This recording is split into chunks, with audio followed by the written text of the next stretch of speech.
Nagpadayon ang ginapahigayong contact tracing karon sa Department of Health ug LGU Pantukan sa Davao de Oro sa mga taong nakahimamat sa nagpositibong kaso sa COVID-19.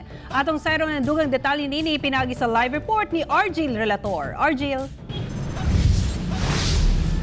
Yes, Sara, usa sa 15 ka mga close contact na naila karon sa Department of Health ingon man sa LGU Pantukan ang gikonsidera nga patient under investigation. Sa pagbatuman sa contact tracing, gikonsidera ng persons under monitoring ang mga kabanay lakip ang bana o ginikanan sa 21 anyos nga babaeng taga Pantukan, Davao de Oro nga gitawag nga patient 130. Sa pagkakaron, ana-ana sa 15 ang identified nga close contact sa pasyente. Unom ang health workers gikan sa health facility nga unang gidalaan sa pasyente. Usa ang gikonsiderang PUI tungod kinakabati kini og colds. Gipailaw na sab sa home quarantine ang taxi driver nga nagdala sa pasyente gikan Davao Airport padulong sa Pantukan. Actually ngayon, okay na po yung ating patient. Wala na siyang nararamdaman. We are just waiting for the second test po niya. Usa ka eskwelahan sa Pantukan ang giila aron himuong quarantine facility sa mga PUM nga dunay sintomas. And advised to stay home and observe protocols on COVID-19, no? Like, for example, social distancing, magpuyoon sa balay, aron na posible nga basig naa sa ilang virus. Sa kabahin sa Philippine Airlines, kung asa ni sakay ang pasyente sa PR Flight 2815 niadtong February 29, gikan Manila hangtod Davao.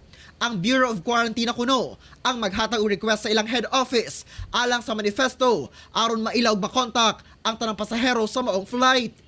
Sa Davao City, puno na sa mga PUI ang isolation facility sa Southern Philippines Medical Center. Gani nagamit na ang ilang ubang facility isip isolation area. Karon na mi tulo ka sa ICU patients tapos gi-cleared na po na mo ang pay ward 1, meaning to say kung mag-search yun, gamito na mo ang pay ward 1. So wala na yung mga pasyente sa pay ward ka ng private ward. So mga 16 na kabuok. Nakatakda na nga i-deliver sa SPMC ang mga test kits gikan sa kauluhan aron mas paspas ang pagpagula sa laboratory test results. Apanalangan lang tungod sa cancellation sa domestic flights. Sara, subay sa kaso sa COVID-19 din sa Davao Region, sukwahi sa mga nigawas nga report karon sa social media.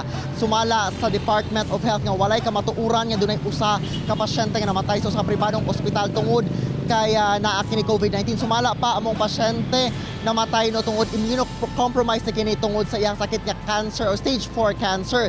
Ug sumala pa niya atong Sabado nga ipadala nila swab sample sa mga pasyente dito sa RATM ug wala pa nigula ang resulta kung positibo o dili ba kini sa kining COVID-19. Busa sa karon, nagpabiling usa ang kumpirmadong kaso sa COVID-19 sa Davao Region. Sara. Okay, daghang salamat, Argil Relator.